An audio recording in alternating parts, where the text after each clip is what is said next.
नमस्कार दोस्तों, आप सभी का स्वागत है। दोस्तों, आज का यह वीडियो आप सभी के लिए बहुत ही स्पेशल और यूजफुल साबित होने वाला है। इसीलिए दोस्तों, इस वीडियो को अंत तक जरूर वीडियो देखिए। ये बात उन दिनों की है जब बुद्धा मरवन में अपना समय व्यतीत कर रहे थे।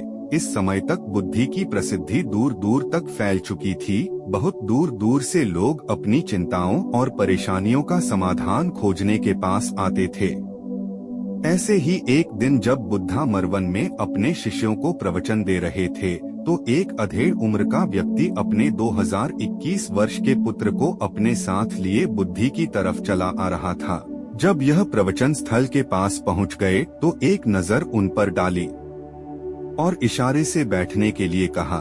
जब प्रवचन समाप्त हो गया और सभी लोग वहां से चले गए, तो बुद्ध ने उस व्यक्ति को अपने पास बुलाया और बैठने के लिए कहा। वहां चारों तरफ हरियाली छाई हुई थी, मौसम बहुत सुहाना था और तरह तरह के पक्षियों की आवाजें गूंज रही थी। ऐसा नजारा देखकर उस व्यक्ति को अंदर से असीम शांति महसूस हो रही थी।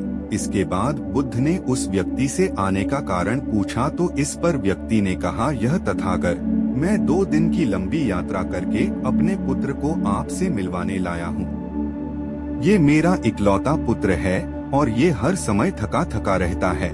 ऐसा लगता है जैसे इसके अंदर कोई जान ही नहीं है, कोई प्राणी नहीं है। इसका स्वभाव भी काफी चिड़चिड़ा हो गया है। अगर हम इससे कुछ भी कहते हैं तो यह हमारी छोटी छोटी बातों पर गुस्सा हो जाता है। इसके देखने की क्षमता भी उम्र से पहले ही कमजोर हो गई है और इसके बाल भी सफेद पड़ने लगे हैं। इतनी कम उम्र में इतनी बड़ी उम्र का लगना मुझे तो कुछ समझ नहीं आ रहा। किसके साथ हो क्या रहा है तथागत? मैं अपने पुत्र के स्वास्थ्य को लेकर बहुत चिंतित हूँ। जब मैं अपने पुत्र को वैद्य जी के पास लेकर गया, तो उन्होंने कुछ औषधि दी और कहा, अपने पुत्र को तनाव कम लेने के लिए कहो। वो अपने दिमाग में बहुत अधिक तनाव लेता है, इसलिए उसकी ऐसी हालत हो गई है। लेकिन मुझे उनके बहुत समझाने के बाद भी तनाव का मतलब समझ नहीं आया। मुझे नहीं पता कि तनाव होता क्या है, यह किन कारणों से आता है और उसे कैसे अपने पुत्र के दिमाग से निकालूं। लेकिन मुझे सबसे पहले तो ये समझना है कि तनाव होता क्या है। इसीलिए तथागत, मैं आपके पास आया हूँ। कृपया आप मेरी समस्या का समाधान कीजिए। यह सुन बुद्ध उसके पुत्र को बड़े ध्यान से देखते हैं, उसके चेहरे को देखते हैं, उसकी आंखों को देखते हैं और फिर उसके हाथों की नब्ज को भी देखते हैं। यह सारी विधि करने के पश्चात बुद्ध उस व्यक्ति से कहते हैं, तनाव लेना तो कोई नहीं चाहता, लेकिन फिर भी यह तनाव लोगों के दिमाग को दीमक की तरह पकड़ लेता है और व्यक्ति जान भी नहीं पाता कि वह तनाव में जी रहा है। लेकिन अगर व्यक्ति तनाव के कारणों को अच्छे से समझ लेता है और तनाव के बारे में कोई ऐसा पैमाना बना लेता है जिससे वह जान सके कि वह कितने तनाव में है, तो वह इस समस्या का समाधान भी खोज सकता है। सबसे पहले तो तुम ये समझो कि तनाव होता क्या है। जब भी कोई व्यक्ति कोई काम कर रहा होता है, लेकिन उसका मन कहीं दूर भटक रहा होता है, कल्पनाओं में होता है, तो उसके शरीर और मन के बीच एक दूरी पैदा हो जाती है। यह दूरी जितनी अधिक होगी, व्यक्ति उतनी ही ज्यादा बेहोशी की अवस्था में होता है और शरीर व मन के बीच की इसी दूरी, इसी खिंचाव को तनाव कहा जाता है। आखिर कोई पसंदीदा खेल खेलने के बाद व्यक्ति चुस्ती और प्रसन्नता से क्यों भर जाता है, जबकि उसने तो अपने शरीर को थकाया है। लेकिन समझने वाली बात यह है कि खेलते समय मन और शरीर एक साथ पूरी तरह से उस खेल में केंद्रित होते हैं, जिससे शरीर और मन के बीच दूरी पैदा नहीं होती और कोई तनाव पैदा नहीं होता। और अगर दिमाग में कोई तनाव था भी तो वो भी दूर हो जाता है। लेकिन इसके विपरीत, जब हम कोई ऐसा काम करते हैं जो हमें पसंद नहीं है, तो हमारा ससुर तो उस काम को कर रहा होता है, लेकिन हमारा मन कहीं दूर कल्पनाओं में भटक रहा होता है, जिससे शरीर और मन के बीच एक दूरी पैदा हो गई और तनाव ने जन्म ले लिया। इसीलिए व्यक्ति को एक समय पर सिर्फ एक ही काम करना चाहिए और अपने तन और मन की सारी शक्ति उसी एक काम पर लगा देनी चाहिए, जिससे व्यक्ति के अंदर तनाव पैदा ही ना हो। इसके बाद बुद्ध ने कहा, तनाव पैदा होने के मुख्य 8 कारण होते हैं और जिसने इन कारणों को समझ लिया वो जीवन भर तनाव मुक्त रह सकता है। मुख्य कारणों में सबसे पहला कारण है अति महत्वाकांक्षी होना। महत्वाकांक्षी होना अच्छी बात है, लेकिन क्या कभी आपने इस बात पर ध्यान दिया है कि इंसान के लक्ष्य कभी पूरी ही नहीं होते।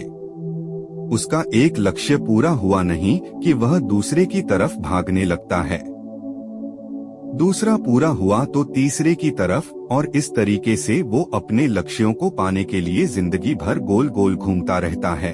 इसीलिए जो व्यक्ति अति महत्वाकांक्षी होता है, जिसने बड़े बड़े लक्ष्य बनाए होते हैं, वह वर्तमान में कभी रह ही नहीं पाता। उसका मन सदैव भविष्य की योजनाएं बनाने में ही व्यस्त रहता है। उसका शरीर तो वर्तमान में रहता है, लेकिन भविष्य में ही रहता है, जिससे मन और शरीर के बीच दूरी पैदा हो जाती है और वह तनाव भरी जिंदगी जीने लगता है।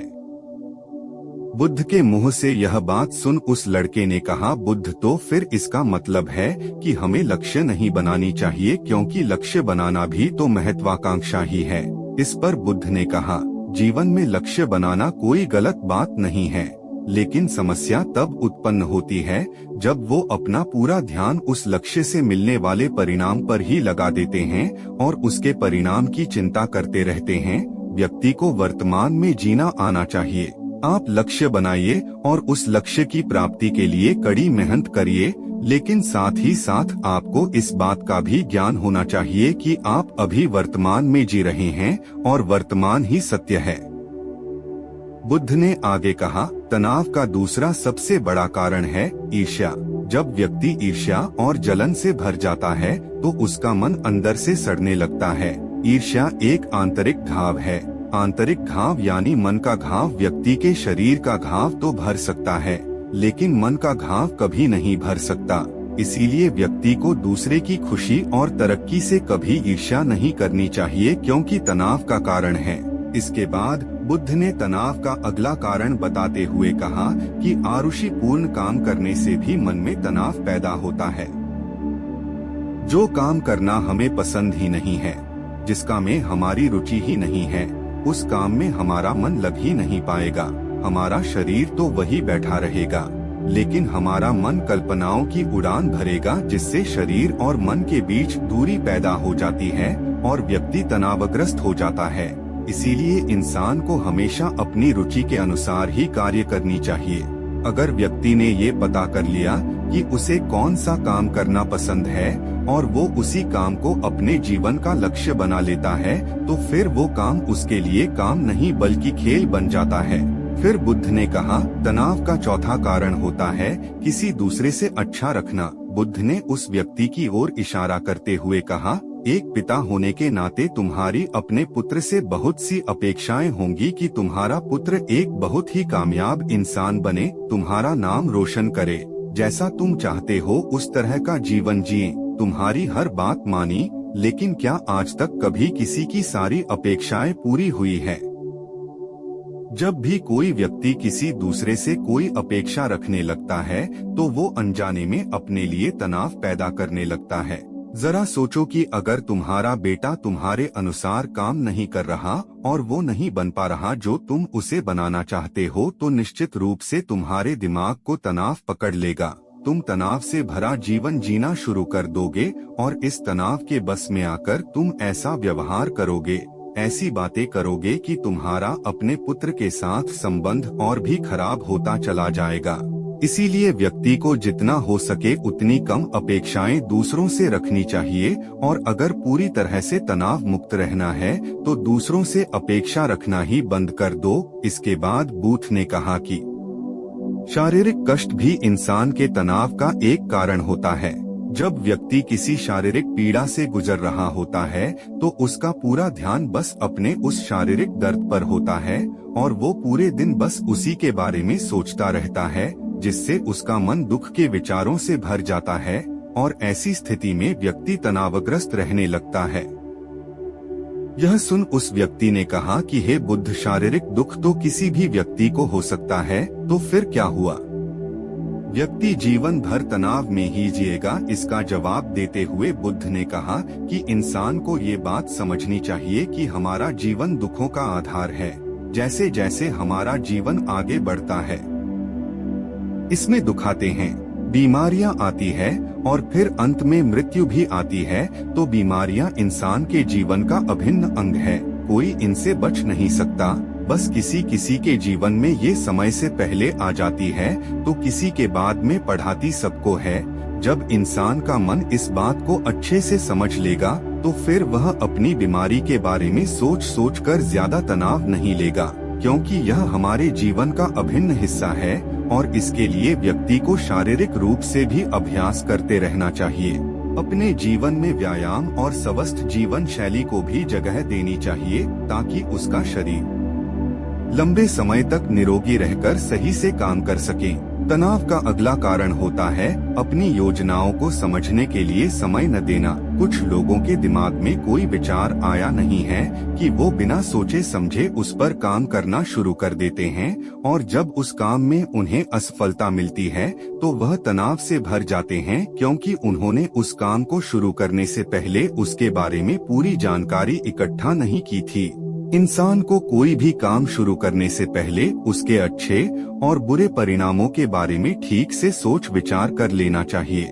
इंसान को इस बारे में भी सोच लेना चाहिए कि अगर ये योजना सफल नहीं हुई तो फिर इसके बाद मैं क्या करूँगा।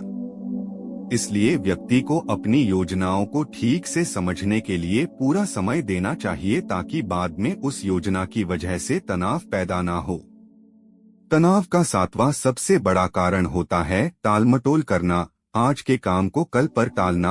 आप लोगों ने ये कहावत तो सुनी होगी कि आलसी इंसान के शरीर का सबसे बड़ा शत्रु है।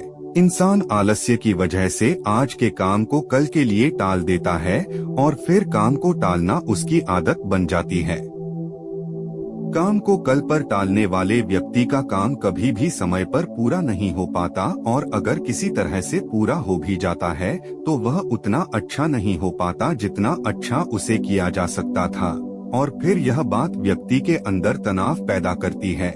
लेकिन काम को टालना या काम को एकदम अंत समय पर करना एक आदत है, इसीलिए व्यक्ति ना चाहते हुए भी बार बार अपनी इस आदत का शिकार बन जाता है और काम को टालता रहता है और फिर जब काम की समय सीमा पास आ जाती है तो वह तनाव से भरकर काम को पूरा करने का प्रयास करता है।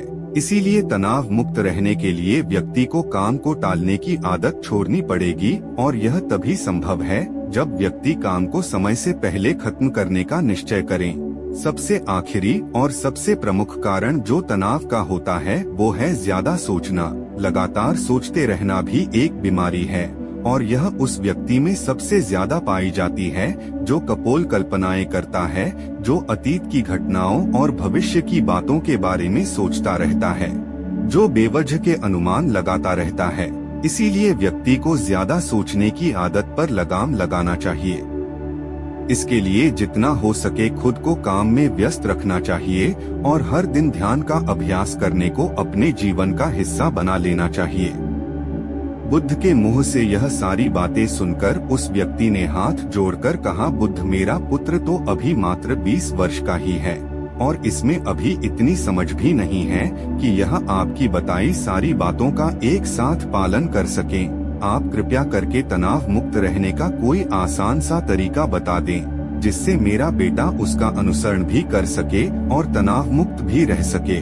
उस व्यक्ति की यह प्रार्थना सुन बुद्धि ने कुछ सोचते हुए जवाब दिया, अगर तुम इतनी सारी बातों का पालन नहीं कर सकते तो इसके लिए एक बहुत ही आसान विधि है।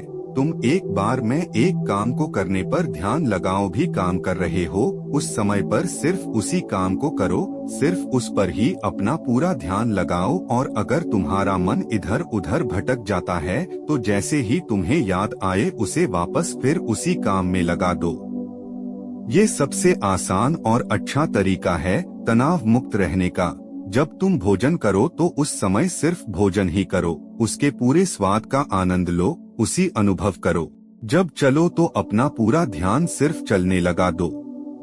इससे तुम्हारा मन और तुम्हारा शरीर दोनों एक जगह पर केंद्रित रहेंगे, दोनों के बीच दूरी पैदा नहीं होगी, जो कि तनाव का मुख्य कारण होती है। दोस्तों, आज की युवा पीढ़ी एक ही समय पर दो दो तीन तीन काम करने के आदी हो चुकी है, जैसे फोन पर बात करते हुए गाड़ी चलाना, खाना खाते हुए टीवी देखना, ये फोन चलाना, और फिर इनकी शिकायत रहती है कि मैं तनाव में जी रहा हूँ, मेरा मन शांत रहता है, मैं चिड़चिड़ा सा हो गया हूँ। जब कोई व्यक्ति एक ही समय पर तीन तीन काम करेगा तो तनाव पैदा होना तो स्वाभाविक है, क्योंकि दिमाग तो एक समय पर पूरा ध्यान लगाकर सिर्फ एक ही काम कर सकता है।